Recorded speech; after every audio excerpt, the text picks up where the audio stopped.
Tu es noir. T'es une femme, donc t'es fragile. T'es dangereux. T'es méfiante. Est-ce que vous aussi, vous avez eu ces mêmes a priori en nous regardant la première fois? Est-ce que vous avez eu les mêmes préjugés qu'on a eus l'un envers l'autre? On a souvent tendance à s'attacher à ce qui nous diffère, la différence qu'il y a entre nous et les gens, plutôt que ce qui nous rapproche. Je suis d'origine portugaise. J'ai immigré en Suisse lorsque j'avais 8 ans avec ma maman. Elle voulait me donner des meilleurs moyens de vie, un meilleur avenir. Moi, je suis originaire d'Angola. Ma mère a émigré en Suisse lorsque j'avais 3 ans. Elle a quitté son pays d'origine pour pouvoir me donner les meilleures opportunités possibles dans ma vie, pour avoir ce que elle n'a pas eu. Donc une chance pour moi de pouvoir suivre des études.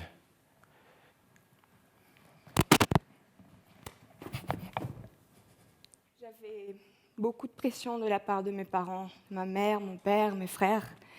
Ils voulaient absolument que je devienne quelqu'un d'important, que je devienne avocate, doctoresse. Il fallait absolument que je devienne quelqu'un. Je n'avais pas droit à l'erreur. Et l'idée que je devienne une actrice ou une danseuse ou juste artiste, c'était pas envisageable pour eux. C'était leur plus grande peur. Moi, j'ai également eu beaucoup de pression de la part de ma famille, aux yeux de tous les sacrifices qu'ils ont fait pour que je puisse être ici, devant vous. Il fallait absolument pour mes parents que j'obtienne un diplôme, pas n'importe lequel. Je ne pouvais pas me permettre d'être caissier ou des choses comme ça, alors que c'est des beaux métiers, mais ce n'était pas suffisant pour eux, aux yeux des sacrifices qu'ils ont faits. Et en plus de ça, j'avais la pression, étant donné que j'étais le seul enfant noir de ma région. Enfin, il y en avait très très peu. Et j'ai dû vivre avec ça. Je me suis sentie libre, si je peux dire, le jour où ma maman est tombée en dépression. Ça m'a beaucoup affectée. Tous les jours, je prenais soin d'elle. Et tous les jours, je devais trouver un moyen pour sortir toute cette peine que j'avais à l'intérieur de moi. Parce que ça me, si je peux dire, me bouffait de la voir comme ça. Et c'était la danse, c'était le seul moyen. Et du jour au lendemain, ils sont partis définitivement au Portugal. Et je me suis retrouvée livrée à moi-même. Et à ce moment-là, je me suis dit, mais sois toi-même en fait. Fais ce que tu as envie d'être, ce que tu as envie de faire. Et écoute pas les autres et n'aie pas peur surtout des autres.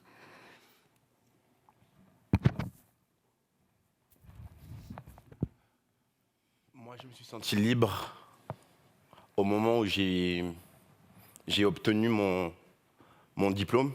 J'ai fait des études en tant que dessinateur dans le bâtiment. C'était plus pour ma mère que pour moi, mais à ce moment-là, je me suis senti libéré de la pression qu'il pouvait avoir vis-à-vis de ma vie à moi, parce que j'avais l'impression d'avoir payé ma dette par rapport au sacrifice que mes parents avaient fait pour moi. Et dès lors, j'ai commencé à m'écouter moi et que moi.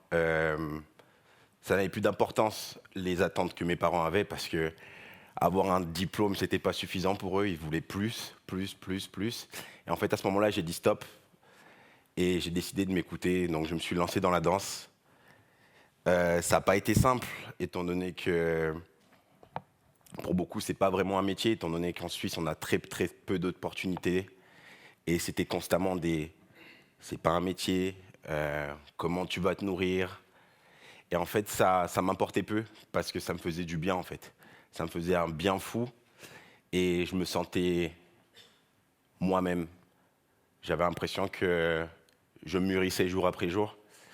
Et chaque matin, j'étais ravi de me lever, même si je savais que j'allais peut-être pas payer toutes mes factures ou remplir mon frigo, mais j'étais heureux parce que je faisais ce que j'avais envie de faire. Et est-ce que vous tous là, est-ce que vous vous écoutez vous-même? Est-ce que vous êtes heureux le matin quand vous vous levez? Est-ce que vous avez peur des gens qui vous entourent, de vos proches, enfin d'être vous-même? Est-ce que vous avez le sentiment d'être là où vous devez être? Est-ce que vous avez le sentiment de vivre votre vie et pas la subir? Nous, aujourd'hui, je pense qu'on la vit et surtout on se sent libre. Parler, c'est vraiment pas notre truc. Et, d'ailleurs, on va arrêter, on va se libérer de ces micros. Oui, tout de suite.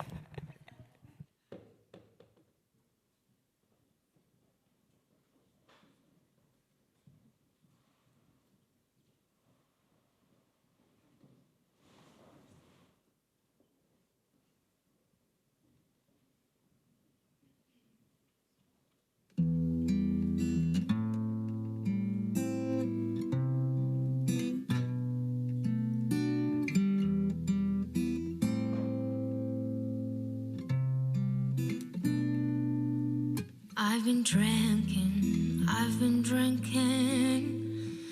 I get filthy when I leak again into me. I've been thinking. Why can't I keep my fingers off it, baby? I want you. Why can't I keep my fingers off it, baby? I want you.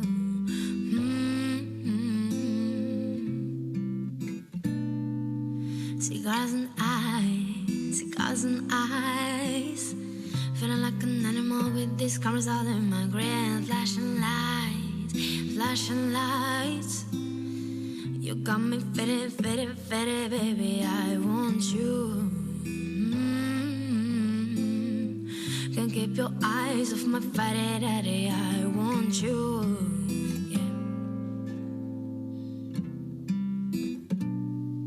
I want you.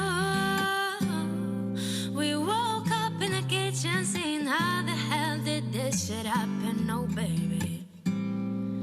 Drunk in love with me all night. Last thing I remember is our beautiful bodies grabbing up in a club. Drunk in love with me all night. Love with me all night. With me all night. And everything alright. No complex, my body so flores under these light. Boy, I'm drinking. Welcome in my last village. I'm revving on red revenue. If you scared, call that revving. Boy, I'm drinking. Get my brain right. I'm a cognac against the wave. Louis shits, he sweat it out like fresh wigs. He wet it out, boy, I'm drinking. I'm singing. On the mic till my voice hurts. Then I feed it up halfway. Then ride with my surfboard. Surfboard, bring it on the wheel, bring it on the wheel. I'm swerving on this, swerving on this big body, been serving on this, serving on the biscuit. We woke up in the kitchen saying, how the hell did this shit happen? Oh, baby. Drunk in love with me all night. Last thing I remember is our beautiful bodies grabbing up in a club.